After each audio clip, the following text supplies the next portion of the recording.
Hey hey, what's going on?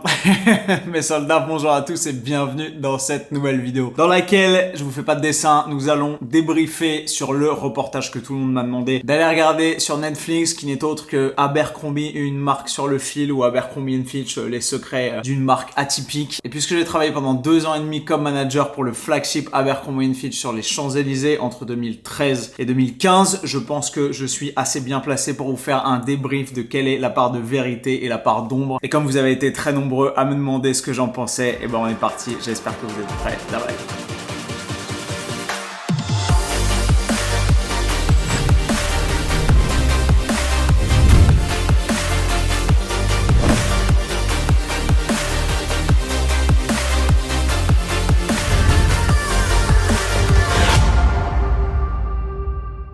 Alors avant de me lancer dans l'analyse détaillée de ce reportage Netflix et de vous partager les secrets de boutique de cette fabuleuse époque d'Abercrombie & Fitch, j'aimerais quand même saluer l'ensemble de mes camarades et collègues que j'ai pu côtoyer, rencontrer et kiffer au cours de ces années où j'ai servi là-bas. C'était absolument génial. Je me suis fait des dizaines de potes. Je pense que si vous voyez la vidéo aujourd'hui et que vous voyez le sourire qui est sur mon visage et qu'on s'est croisés à cette époque-là, vous vous souviendrez parfaitement des moments qu'on a pu partager parce que c'était vraiment cool. Ceci dit, vous l'avez compris si vous avez vu ce reportage Netflix, il y avait beaucoup de trucs un peu moins cool dans la façon dont la marque a géré son développement et son aspect public, ses relations avec son public, son audience et également ses clients sur le très long terme. Et il y a beaucoup de choses à en dire. J'ai pris quelques petites notes, donc j'espère que vous êtes prêts. On va passer tout ça en revue.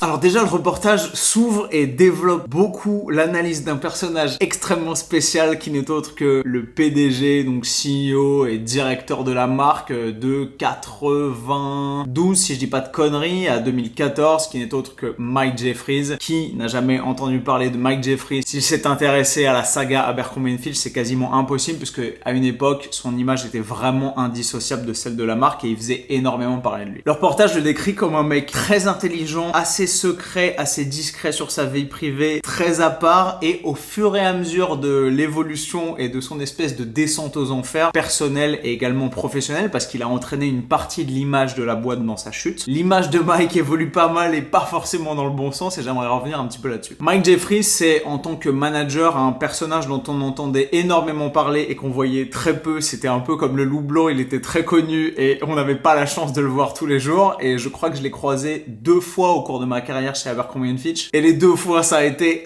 assez marquant. J'ai jamais eu l'occasion de le côtoyer personnellement, j'ai jamais déjeuné ou dîné avec lui, et j'ai dû échanger 3 mots les 2 fois où je l'ai croisé dans un coin de couloir, très clairement, parce qu'il fallait être à un très niveau managérial pour pouvoir espérer l'approcher, le côtoyer et échanger sur un plan probablement plus personnel. C'était un homme qui était débordé, qui avait des responsabilités absolument énormes. Littéralement, il chaperonnait toute la stratégie de la boîte pour les, je sais pas, 1000, 2000, 5000, 15 000 magasins qu'ils avaient dans le monde, j'ai pas les chiffres. Mais le mec était à 1000 à l'heure, et clairement, quand il venait à Paris visiter le petit flagship sur les Champs-Élysées, il avait pas une demi-seconde à perdre. Donc tout ce qui est dit sur lui et sur la façon dont il organisait ses visites est absolument vrai, et ça m'a rappelé le stress et la tension dans laquelle ça nous mettait quand il venait. Il venait à peu près tous les 8 mois, je dirais 6-8 mois probablement, généralement à l'abord de chaque nouvelle collection importante. Il venait des States, il débarquait en avion dans son jet privé, il faisait son petit tour d'inspection de tous les gros stores européens, parce que mine de rien, quand ils ont exporté la marque des États-Unis à l'Europe, il y avait pas mal de problématiques d'adéquation de l'ambiance de la marque, et implanter une culture d'entreprise aussi différente et disruptive que celle d'Abercrombie & Fitch sur le sol européen et dans la culture des Européens, franchement c'était un sacré défi, et ils l'ont plutôt bien mené, même si c'est quand même parti relativement en couille sur certains points,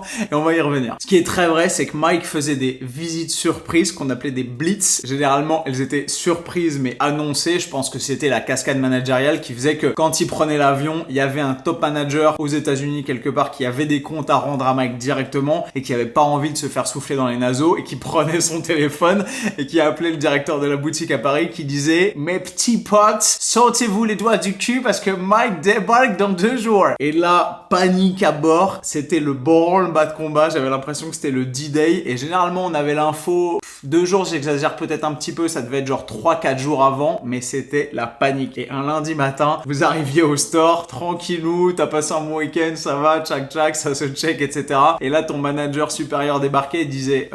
les gars, j'ai une bonne et une mauvaise nouvelle. La bonne, c'est qu'on va avoir l'opportunité de montrer exactement ce qu'on sait faire du mieux qu'on sait le faire. Et la mauvaise nouvelle, c'est que Mike débarque dans 4 jours et que le store est absolument pas prêt pour la visite. J'ai déjà fait une vidéo YouTube pour retracer l'ensemble des détails de ma vie et de ma carrière comme manager chez Abercrombie & Fitch et faire un peu le bilan de cette expérience professionnelle. Si ça vous intéresse, j'ai fait cette vidéo en 2016, un an après être parti, quand j'ai ouvert ma chaîne YouTube, et elle est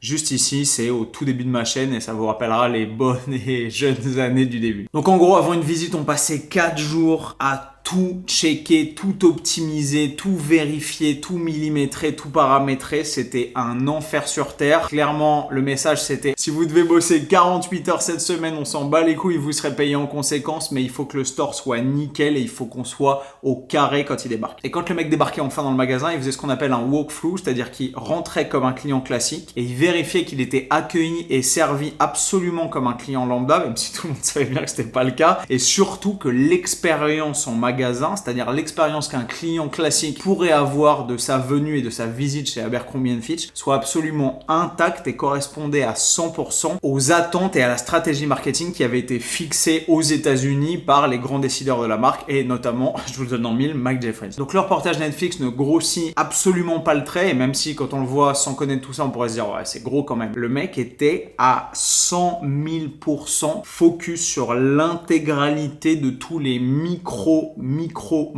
détails de l'ensemble de l'expérience auditive, visuelle, olfactive, sociale, humaine. Toutes les interactions sur toutes les couches possibles d'interaction étaient passées au crible par les yeux d'un mec qui était probablement la personne la plus orientée vers l'optimisation des détails et la minutie que j'ai eu l'occasion de rencontrer, et qui était obsédé par la perfection et l'adéquation à des standards. Et quand Mike venait dans le magasin, on sentait qu'il était investi d'une mission divine de vérifier que tout était absolument cohérent et according to plan, comme on disait.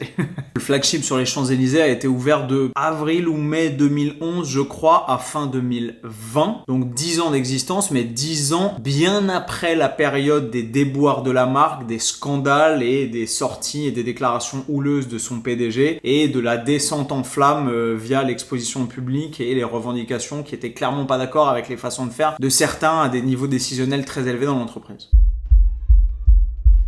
Clairement, le reportage fait état d'un racisme extrêmement important et du racisme que beaucoup d'employés ont subi au début de la marque, au début pas en 1892, mais au début de la période de développement frénétique impulsée notamment par les actions et les décisions de Mike Jeffries. Et ce racisme-là, je pense que c'est un truc qu'on n'a pas connu. Alors évidemment, je suis blanc, caucasien, et je corresponds plutôt, on va pas se mentir, au morphotype idéal des imageries et des photos de Bruce Weber et de l'ensemble des campagnes. Mais mine de rien, je ne sais pas si c'est parce que ça tient au marché français ou si c'est parce que quand le flagship s'est implanté à Paris, ils avaient déjà tiré les leçons de leur précédent scandale et ils avaient déjà compris qu'il fallait changer les choses, mais j'avais pas le sentiment qu'il y avait le même racisme que celui qui est décrit dans le reportage Netflix en tout cas. Clairement, pour moi, ça a été une période professionnelle d'ouverture à une multiculturalité absolument énorme. J'ai rencontré là-bas des gens d'horizons culturels, linguistiques extrêmement différents, et c'est ce que j'ai le plus kiffé probablement dans cette partie de ma carrière. C'est que tous les jours, je travaillais littéralement avec des gens issus d'horizons culturels et nationaux totalement différents. Je parlais anglais, je parlais espagnol, je parlais russe tous les jours avec mes employés, avec mes managers et aussi avec mes clients, parce que sur les champs, on avait vraiment tout type de personnes et beaucoup de touristes qui venaient et qui visitaient la boutique. Et ça, c'était extrêmement grisant et c'est une diversité qui m'a attiré tout de suite. Donc ce côté racisme et sélection à l'embauche de si t'es blanc, tu rentres, si t'es pas blanc, tu rentres pas. Clairement, je l'ai pas senti parce que j'avais des camarades qui étaient clairement pas blancs, j'avais des employés qui étaient clairement pas blancs et j'ai jamais eu l'impression qu'il y avait cette espèce de puanteur raciste qui est décrit dans le reportage Netflix et qui frappe la marque au début des années 2000. Je pense que quand ils ont implanté le flagship sur les Champs-Élysées, on était déjà à cette deuxième partie, à cette deuxième vague qui est décrite dans le reportage de la diversité et de l'inclusion. À la presse, ça n'est évidemment que mon avis, ma perception et le prisme que je vous livre est très clairement le mien et celui qui a été le mien pendant ces 2 années et demie, et probablement que d'autres employés issus d'autres types d'horizons culturels ou d'autres pays ou d'autres nationalités auront eu, c'est pas impossible, une expérience différente.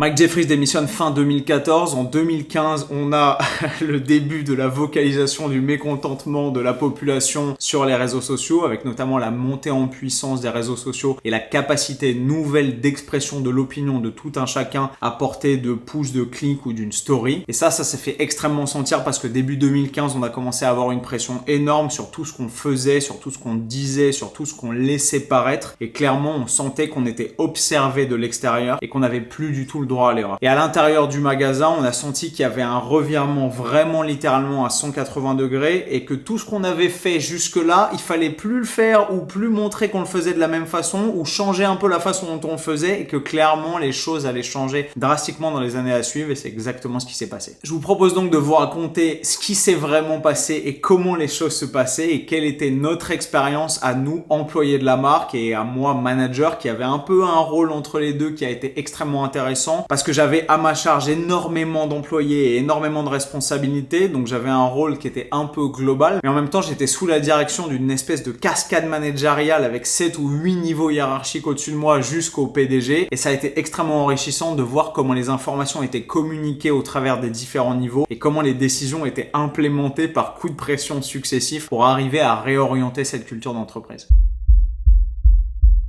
Déjà un point sur l'ambiance parce que c'est extrêmement important et que quand les gens débarquaient chez nous, je pense que le truc le plus important c'était l'ambiance qu'il y avait dans le magasin. Les gens quand ils font référence à Abercrombie & Fitch se souviennent très probablement d'une expérience extrêmement immersive. C'était une boutique qui n'avait clairement rien à voir avec l'ensemble des boutiques que vous pouviez trouver dans notre pays, en Europe, mais même sur les Champs-Élysées là où elle était implantée. Vous pouviez faire toutes les boutiques en partant de l'Arc de Triomphe jusqu'au croisement de l'avenue Montaigne et vous n'auriez pas croisé une seule boutique qui ressemblait à Abercrombie & Fitch. Déjà c'était gigantesque, on était ouvert sur 4 étages, il y avait un -1, un ground floor, un premier étage et un deuxième étage. C'était un truc de malade, on avait cette gigantesque allée qui était magnifique de peupliers qui à chaque fois que je la parcourais tous les matins et tous les soirs me faisait penser à la scène dans Gladiator quand il débarque chez lui à cheval pour récupérer sa femme et son fils. Il y avait la plaque à l'entrée, il y avait cette majestueuse grille, il y avait tout cette espèce de décorum léché au poil de cul qui vous mettait dans une espèce d'excitation préliminaire parce que chaque détail était optimisé pour que vous ayez l'impression de pénétrer dans une expérience spéciale.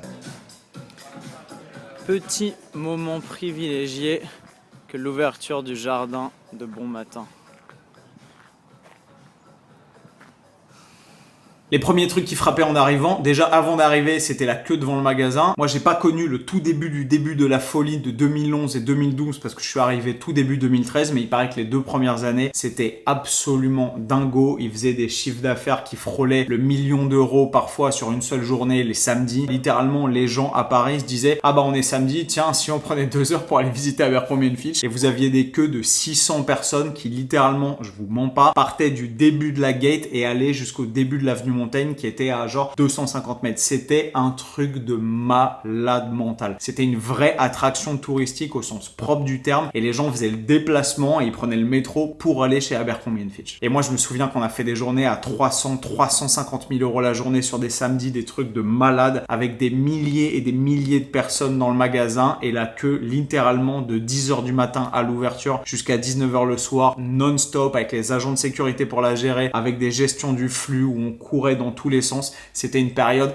absolument incroyable. L'ambiance était évidemment créée par l'ensemble des trucs qui frappaient les gens quand ils arrivaient, la musique qui était assez forte et qui était même très forte au début et qu'ils ont baissé au fur et à mesure, qui était forte quand je suis arrivé en 2013, qu'il était un petit peu moins en 2014 et ils sont carrément calmés apparemment en 2015. Et dans le reportage Netflix, on l'entend à un moment, il y a une top manager qui dit ils se rendent compte qu'il fallait qu'ils baissent la musique pour enfin être à l'écoute de ce que les clients racontaient. Parce que littéralement, quand j'avais des clients qui étaient jeunes, ils kiffaient, ils avaient l'impression de débarquer en boîte. Mais quand on avait des gens qui étaient assez âgés, je voyais sur les visages des parents ou des grands-parents qui accompagnaient leurs gamins que parfois c'était assez douloureux et il y avait des gens qui allaient attendre dehors dans le jardin devant où littéralement ils pouvaient reprendre un peu d'air et où ils étaient moins oppressés par la musique. L'ambiance lumineuse était extrêmement spéciale aussi. On avait des équipes qui étaient spécialisées dans l'optimisation de la scénographie et qui veillaient à ce que les spots lumineux mettent l'exergue et attirent l'attention des clients sur certains endroits, sur certaines sculptures, sur certains tableaux, sur certains promontoires, sur certains vêtements, etc. Et tout le reste quasiment de la boutique était plongé non pas dans le noir mais dans la pénombre. Et les gens nous disaient mais vous avez un problème avec la lumière, etc.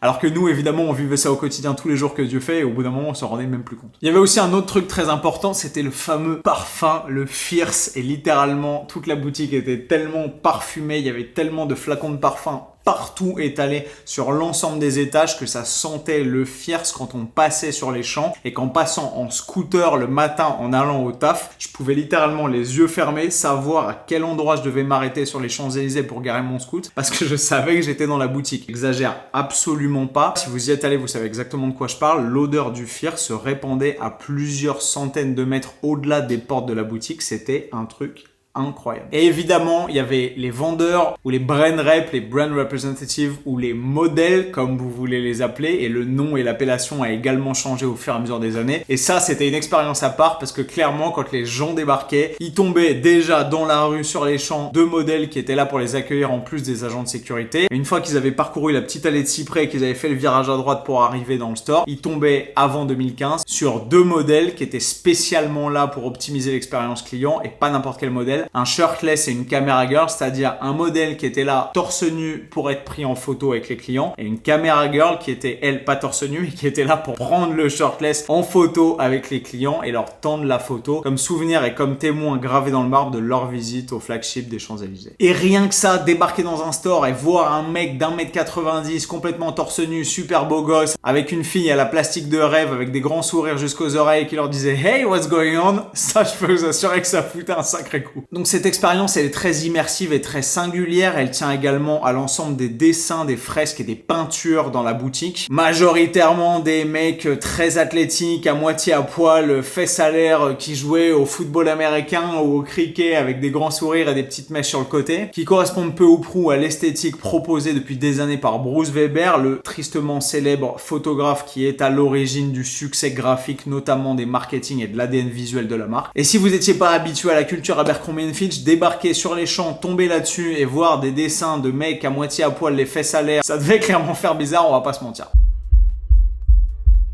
Au-delà de ça, il y avait tout un mythe, tout un espèce d'inconscient collectif qui était entretenu dans l'idée et la tête des gens qui n'avaient pas l'habitude de côtoyer la boutique, et il y avait des trucs complètement incroyables qui se répandaient et qu'on entendait parfois dans la boutique de la bouche même des clients. Ouais, mais de toute façon, on sait que vous faites faire la queue aux gens devant le magasin de façon hyper artificielle simplement pour créer de la hype, et à l'intérieur de votre boutique, il y a personne. Ce qui est complètement ouf parce que littéralement le samedi, quand on avait 400 personnes qui faisaient la queue devant la boutique et que ça leur prenait parfois 2 heures avant de pénétrer dans l'enceinte du château, quand ils débarquaient, ils se rendaient compte qu'à l'intérieur c'était la guerre, qu'il y avait la queue aux cabines, qu'il y avait la queue aux caisses, que le magasin était sans dessus-dessous parce que l'ensemble des équipes bataillaient toute la journée pour le maintenir et que c'était un bordel monstre et que littéralement on leur faisait pas faire la queue pour rien, on leur faisait juste faire la queue parce que sinon c'était la guerre nucléaire et qu'on se faisait défoncer. Il y a aussi un deuxième mythe que je trouve complètement ouf et qu'on entend dans le reportage Netflix, et encore une fois j'étais pas là au début des années 2000 et c'était peut-être vrai à l'époque et ça l'était plus du tout ensuite quand moi j'ai travaillé pour la marque, c'est que les employés et les vendeurs étaient censés faire semblant d'être dérangés et un peu inaccessibles, comme si les gens qui venaient leur poser des questions ou leur demander des trucs devaient leur demander une faveur en mode "Excusez-moi, est-ce que vous savez où sont les cabines ou les caisses?", et qu'ils étaient chargés de répondre "Ouais non, je sais pas, je travaille pas ici", ou je sais pas, d'un air de dire "Qu'est-ce que tu m'emmerdes, moi je suis en train de faire des grands sourires aux gens et de montrer mes abdos à tout le monde, j'ai pas le temps pour des conneries". Et ça c'est clairement hallucinant parce qu'on avait littéralement un département pour lequel j'ai travaillé qui était le département Store Experience, donc expérience en magasin, et dont le but au quotidien c'était d'optimiser l'expérience des clients, et on passait littéralement notre journée à faire des quiz au modèle, à questionner l'ensemble des nouveaux employés pour être sûr qu'ils avaient bien mémorisé l'ensemble des informations qu'ils avaient besoin de connaître pour pouvoir renseigner les clients de la meilleure façon qui soit. Donc peut-être que c'était le cas en 2000, mais en tout cas ils ont compris que optimiser l'expérience des clients c'était absolument nécessaire pour le business et qu'il fallait pas qu'ils aient l'impression de débarquer là et de pas être les bienvenus, et je pense qu'ils ont clairement changé les choses parce que nous, quand le magasin s'est implanté sur les champs et que j'ai commencé à y travailler en 2013, c'était plus du tout le cas. Ce qui frappait en revanche, et ça c'est important de le rappeler, c'est l'attention apportée aux détails, à l'ensemble des détails du magasin, mais aussi l'ensemble des détails apportés sur les vendeurs et le personnel. On avait un truc extrêmement important dans la boîte que tout le monde connaissait par cœur, qui est le look policy. Le look policy, c'est la politique relative au look, aux uniformes des employés et également plus largement au comportement à l'intérieur de la boutique. Il y avait des trucs qu'on avait le droit de porter et de pas porter, il y avait surtout des trucs qu'on avait le droit de faire et de pas faire. Et ce look policy, policy devait être respecté et observé par tous scrupuleusement, quel que soit le niveau hiérarchique auquel vous vous situiez dans l'organigramme de l'entreprise. Et ça, c'est très clairement le truc qui probablement distinguait le staff Abercrombie & Fitch de l'ensemble des staffs des grands magasins de retail dans les grandes entreprises mondiales, c'est que tous les employés à un instant T devaient être habillés à peu près de la même façon, porter les mêmes collections au même moment et surtout de la même façon. Il y a des détails qui sont singuliers, mais par exemple les cuffs, c'est-à-dire les revers des manches de chemise et des pantalons, et moi vous voyez c'est une habitude que j'ai gardée, mais littéralement on avait une politique de comment on devait faire nos ourlets et nos revers sur nos bas de pantalon et nos chemises, et il y avait un protocole à respecter avec 2 replis plus un repli à rabat sur le haut, et ça devait arriver à une certaine hauteur par rapport à la longueur du bras avec une certaine épaisseur de repli, et tous ces détails c'était des détails méticuleux auxquels on devait veiller en permanence et qui clairement étaient évalués de A à Z quand on avait par exemple une blitz visite, comme quand Mike Jeffries débarquait dans le store et passait l'ensemble du store au peigne fin. Il y a une deuxième partie de l'expérience Abercrombie & Fitch que je ne peux pas passer sous silence et que, évidemment, il faut que je vous livre et sur laquelle il faut que je vous donne mon sentiment, qui est le look policy porté non pas aux détails vestimentaires, mais aux détails humains, physiques et morphotypiques. Et il y a quand même un point extrêmement important qu'on ne peut pas passer sous silence et qui est la sélection à l'embauche, notamment orientée sur le physique des employés de la marque. La vérité, et on le voit très bien dans le reportage Netflix, et c'est pas exagéré, c'est que la marque a toujours été orientée vers une culture de l'excellence physique et de la sélection littéralement naturelle et professionnelle à l'embauche pour s'assurer qu'elle recrutait les personnes qui correspondaient le plus possible à leur image de marque. Ça veut dire quoi? Ça veut tout simplement dire qu'au début, certes dans les années 2000, et je pense que c'est pas déconnant, ils n'embauchaient dans les boutiques pour pouvoir représenter la marque que des gens qui correspondaient exactement à leurs standards, c'est-à-dire aux standards qu'on voyait sur les publicités, sur l'ensemble des marketing, sur l'ensemble des sacs, c'est-à-dire, je vous le donne en mille, que des beaux gosses et des jolies filles. Et en réalité, et c'est là que mon analyse va probablement sortir du politiquement correct, parce que vous savez que la langue de bois, c'est pas ma spécialité, et que j'ai suffisamment travaillé dans cette entreprise pour pouvoir voir vraiment la réalité de la chose en face. La réalité, c'est qu'on avait des consignes, notamment dans le recrutement, notamment dans le management, notamment dans la sélection des employés, notamment dans la façon dont on gérait nos équipes au quotidien, qui étaient vraiment orientées dans cette dynamique-là.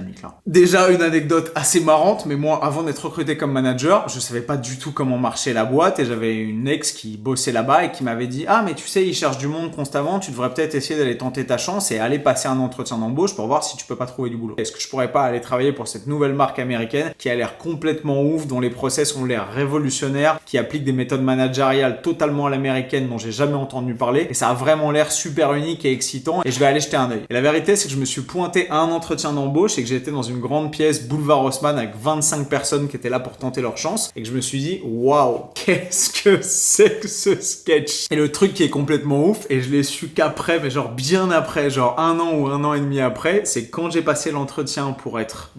employé, genre vendeur, parce que je savais même pas qu'ils recrutaient des managers directement de cette façon-là, et j'ai pas été pris comme vendeur. Et j'avais une top manager que j'aimais beaucoup. Et si elle voit cette vidéo, elle se reconnaîtra très probablement et je passerai son nom sous silence parce que ça sert à rien de balancer des noms dans cette vidéo, qui m'avait avoué que j'avais pas été pris parce que j'étais pas assez grand et pas assez beau gosse, littéralement. C'est-à-dire que ouais, je faisais parfaitement l'affaire comme manager parce que j'en avais dans la tronche et que j'avais les compétences, le CV et surtout le savoir-faire dont ils avaient besoin pour manager des équipes. Mais au tout début où j'ai été recruté en 2013, comme simple vendeur, je faisais pas la maille. Et ça m'avait fait marrer parce que je suis un garçon qui aime les challenges et que je me disais ah ouais, vous pensez que je faisais pas la maille? Je vais vous prouver à quel point vous aviez tort et à quel point c'était n'importe quoi et à quel point j'aurais pu être un super employé. Mais au final, c'est flippant de se dire que j'aurais pas pu être embauché, peut-être parce que j'étais pas assez grand ou pas assez beau gosse. Je sais pas exactement quelle était la part de vérité dans cette affirmation et si c'était juste dit pour me faire chier, mais ça m'avait mis une petite claque. Je m'étais dit, ok, ils sont vraiment spéciaux quand même. La vérité, c'est qu'on avait un processus de recrutement et qu'on nous enseignait en long, en large et en travers pendant notre formation de manager, pendant le process qu'on appelait le MIT, le Manager in Training, qui durait 2 mois et pendant lequel on apprenait tout ce qu'on avait besoin de savoir sur la boîte et pendant laquelle on passait par chacune des équipes de la boîte pour pouvoir se mettre à la place de tous les employés qu'on allait ensuite manager et savoir exactement de quoi on parlait. Le problème, c'est qu'en arrivant au moment de la formation sur le recrutement, on se rendait bien compte que la boîte avait davantage à cœur de recruter des gens qui correspondaient physiquement notamment aux standards de la boîte plutôt que des gens qui étaient compétents pour faire un bon job de conseil et de vente et d'optimisation de l'expérience client des gens qui rentraient dans la boutique. Et littéralement, j'ai eu des débats assez houleux, même si j'étais au tout début de ma carrière, que j'étais clairement en période d'essai et clairement si je voulais pouvoir monter les échelons de cette société, j'avais vite compris qu'il fallait que je ferme ma gueule. Mais au début, quand on me faisait faire en tant que manager in training les entretiens d'embauche et qu'on me mettait devant 25, 30, 40 personnes pour recruter et évaluer dans un groupe de candidats lesquels sortaient du lot et lesquels on pourrait éventuellement embaucher pour être modèle ou employé dans la boîte, les critères de sélection qui me paraissaient pertinents et que j'avais tendance à retenir, donc des gens qui étaient extrêmement enthousiastes, extrêmement ouverts d'esprit, qui étaient à l'aise à l'oral, qui mettaient les gens à l'aise, qui communiquaient de façon agréable et que je voyais bien être des bons vendeurs, étaient clairement pas les critères qu'on me demandait de retenir pour pouvoir les embaucher ou non. Et je me souviens à ce moment-là avoir eu des conversations assez préoccupantes où à la fin de l'entretien, quand j'avais vu 40 personnes, mes top managers me prenaient les yeux dans les yeux avec ma pile de candidatures et me disaient ok, qui tu prends? Et j'étais là, j'argumentais, je disais lui il est hyper agréable, il est hyper outgoing, il est très enthousiaste, franchement je pense qu'il va mettre les gens hyper à l'aise et je le vois très bien dans la boutique sur le floor. Ou elle a une super expérience de la vente, elle a déjà bossé dans tel et tel retail store et elle sait exactement de quoi elle parle et je pense qu'elle ferait une super recrue. Et là je me souviens un moment du manager qui m'avait regardé et qui m'a dit ok, je vais te reposer la question, qui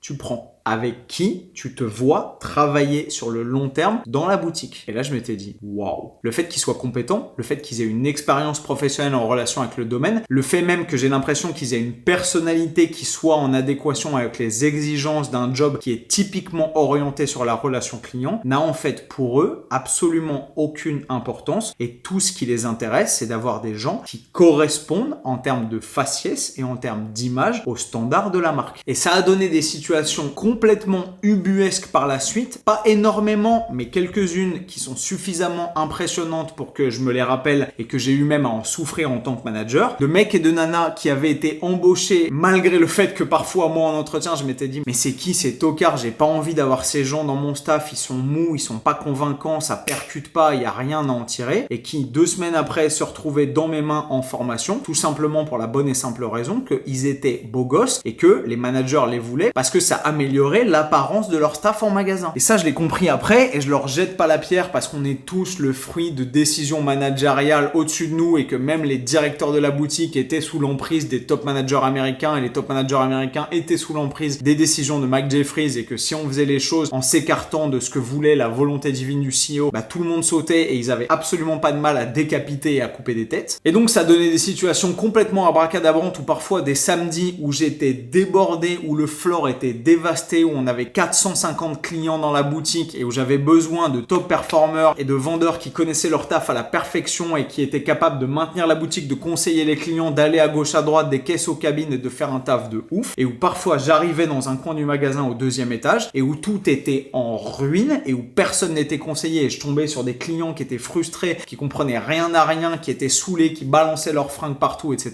Tout simplement parce que sur la zone, j'avais des modèles qui étaient incapables, qui connaissaient rien à leur job et qui clairement avaient été recrutés et gardés dans le staff simplement parce qu'ils étaient beaux gosses. Et ça, d'un point de vue managérial, à mon niveau, j'étais incapable de le comprendre et c'était intolérable parce que ça nuisait au confort et à l'expérience des clients, ça nuisait à la qualité du taf des équipes parce que ceux qui faisaient bien leur travail se rendaient compte que les autres étaient nuls à chier et qu'ils étaient là simplement parce que les managers les kiffaient et qui remplissaient certains critères. Et clairement, il y avait à certains niveaux une vraie inégalité de traitement en fonction de l'apparence des employés. Et clairement, cette exigence physique, elle allait dans les moindres détails qui vont vous faire peut-être halluciner, mais par exemple, on était obligé de se raser le matin même et on avait interdiction d'entretenir une barbe de 2 ou 3 jours. C'était impossible. Genre, ça, impossible. C'est d'ailleurs pour ça que j'ai laissé pousser après, parce que pendant les 2 ans et demi où j'ai bossé, j'avais jamais de barbe. Et littéralement, au 4e étage, l'étage des employés que les clients ne voyaient jamais, on avait des stocks de bic Unilam et de mousse à raser pour tous ceux qui ont été obligés, que j'ai peut-être même obligé à aller se raser avec un bic orange. Je vous prie de m'excuser, vous savez très bien qu'on passait tous par cette obligation et que moi aussi j'arrivais rasé de près et que personne ne coupait à la règle.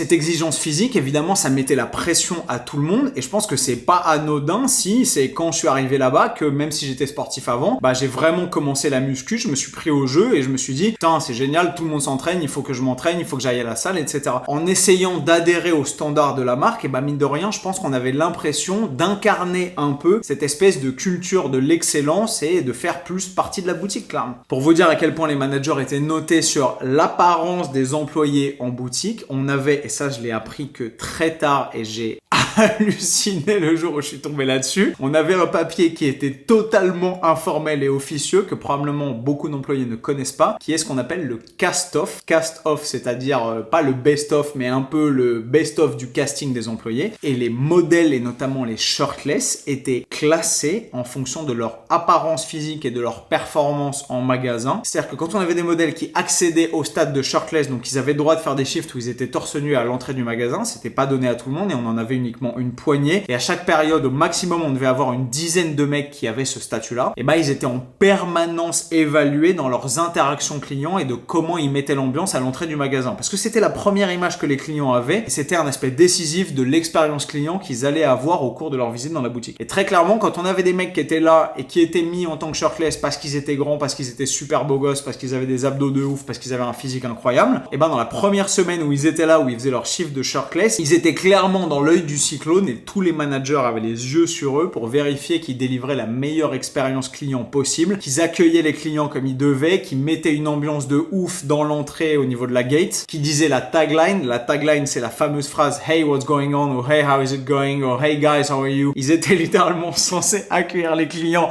en anglais avec cette espèce d'accent californien super chill, alors que la plupart ne parlaient même pas anglais et qu'au début pour eux c'était une galère de ouf d'avoir l'air naturel en maniant ce vocabulaire qu'ils maîtrisaient pas du tout. Mais clairement, les employés étaient évalués et notés totalement à l'américaine et moi au bout d'un moment ça me choquait même plus parce que je me disais ok, on rétribue les gens au mérite et on les sélectionne au mérite et c'est un privilège de pouvoir accéder à ce poste de shirtless parce que clairement, je sais pas si vous le savez, mais à chaque fois qu'ils faisaient un shift de shirtless, c'est-à-dire que dans leur journée de travail ils bossaient pendant quelques heures torse nu, ils touchaient une prime de 100 balles, donc c'est pas rien. Et très clairement, il y avait des mecs qui étaient simplement là et qui étaient torse nu à l'entrée de la boutique pendant 35 heures par semaine et qui gagnaient 2 fois plus que nous managers. Donc c'était très clairement un poste privilégié, ils étaient pas du tout sélectionnés au hasard et il y avait de fait une hiérarchie qui était gardée secrète par le directeur de la boutique et les top managers américains et qui à mon avis était pilotée comme des marionnettes par Mike Jeffries parce que quand il venait, il voulait voir tel type de mec, tel type de profil, plutôt des blonds, plutôt des grands, plutôt des métis avec des yeux super clairs, etc. et qui faisait une sélection naturelle